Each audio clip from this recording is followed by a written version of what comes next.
bodies of hostages returned to Israel and the start of the reconstruction of Gaza. Well, with me is Shehata from BBC Arabic. So can we start off with what we know about these talks and negotiations that are going to go on in Qatar?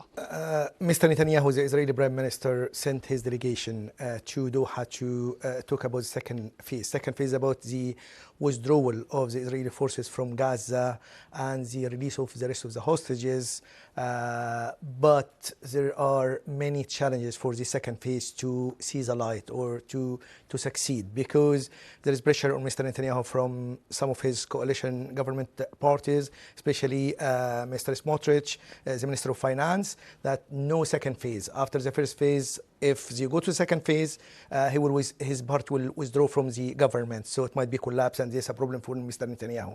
At the same time, there's pressure from the hostages, the family hostages, to carry on for the second phase. In addition to that, there is pressure from Mr. Trump or Mr. Netanyahu to go to the second and third phase. So there is many challenges for that, especially withdrawal from the Philadelphia corridor on the border with Egypt, because repeatedly Mr. Netanyahu and the Israeli officials saying like there is Hamas smuggle weapons from Egypt through the tunnels on the borders. So there is fear about the safety of Israel regarding that, about Hamas arms. So what other alternatives will be if Israeli will withdraw from that? So it's a problem for them. So these challenges put doubts the second phase might go smoothly and be according to the deadline. I mentioned the Netzarim corridor in Gaza. The Israeli army expected to withdraw from that area. It's supposed to be the full withdrawal today, according to the agreement. The agreement. Netzarim is about 7 kilometers long, and the width is about 4 kilometers. There is several Israeli military bases were built there in order to stop people moving from the south to the north. But according to the deal, on the seventh day was supposed to be the people from the south to the north, but it was postponed because of the controversy about the Arbel Ehud, one of the Israeli hostages.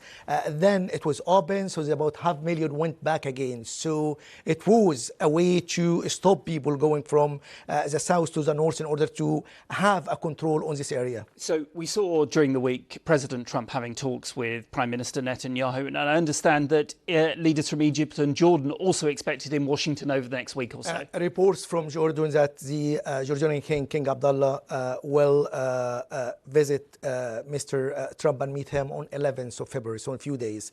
Then the Egyptian President Abdel Fattah al-Sisi will on 18th of February. So there is pressure from Mr. Trump in order to see his proposal of getting the people of Gaza to Egypt and Jordan and other places. But there is rejection, flatly rejection from the Egyptian and Jordanian authorities.